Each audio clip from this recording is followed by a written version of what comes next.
কর্মসংস্থানের ক্ষেত্রে কাজ না পাওয়ায় আজও গ্রাম বাংলার অনেক মহিলারাই বাড়ির রান্নাঘরের কাজে সীমিত হয়ে পড়েন। আবার অনেক সময় পরিবারের অমতের কারণে কাজ করতে দেওয়া হয় না মহিলাদের। তবে এবারে অন্য চিত্র দেখা মিলল মালদহের এই গ্রামে। কর্মক্ষেত্রে আর্থিকভাবে স্বাবলম্বী হতে নিজেরাই আস্ত একটি কারখানা করে তুললেন স্বনির্ভর গোষ্ঠীর মহিলারা। স্যানিটারি ন্যাপকিন তৈরি করে বিক্রি করছেন জেলা স্বাস্থ্য ভবন ও সরকারি হাসপাতালে।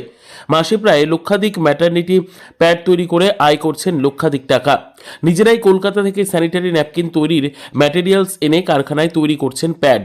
প্রতিদিন প্রায় স্বনির্ভর গোষ্ঠীর সঙ্গে যুক্ত 14 জন মহিলারা কারখানায় স্যানিটারি ন্যাপকিন তৈরি করে আর্থিকভাবে স্বাবলম্বী হয়ে ধরছেন পরিবারের হাল।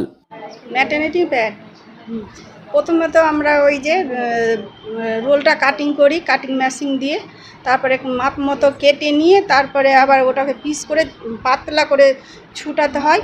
তারপরে মেঝেতে পেতে তার টিস্যুর পরে তারপরে তুলো দিতে হয়। তুলো দেওয়ার পরে তারপরে ভাঁজ করে, আমাদের যেটা ভাঁজ আছে ভাঁজটা করে তারপরে নেটে ভরতে হয়। নেটে ভরার পরে দুই দিকে গিট মারতে হয়। তারপরে গিট মারার পরে আমাদের শোধন মেশিনে দিতে হয়। শোধন মেশিনের পরে আবার প্যাকেটে দিতে হয়, যে সিলিং মেশিনে আবার প্যাকেটটাকে পাঞ্চ করতে হয়। অলরেডি জিআরএস আমাদের অনেক উন্নতি হয়েছে আর অনেক সুবিধা হয়েছে, যেটা আমরা মানে বাইরে ঘুরে ট্রেনিং দিয়ে যেটা বুঝতে পারলাম, মানে সংসারের দিক থেকেও মানে অনেকটাই হেল্প করতে পারি এই কাজটা করে। নিজেরও মানে যা অভিজ্ঞতা হয়েছে, নিজের যা মানে শখ আহ্লাদ পূরণ করার জন্য, আবার সংসারেও দিতে পারি কিছু এই কাজটা করে। এই কারখানায় তুলো ভাঙা মেশিন সহ একাধিক যান্ত্রিক সরঞ্জাম পরিচালনা করেন মহিলারাই।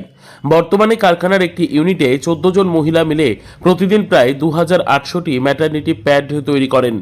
মাসে প্রায় 10,000 থেকে 15,000 টাকা আয় করেন একজন মহিলা।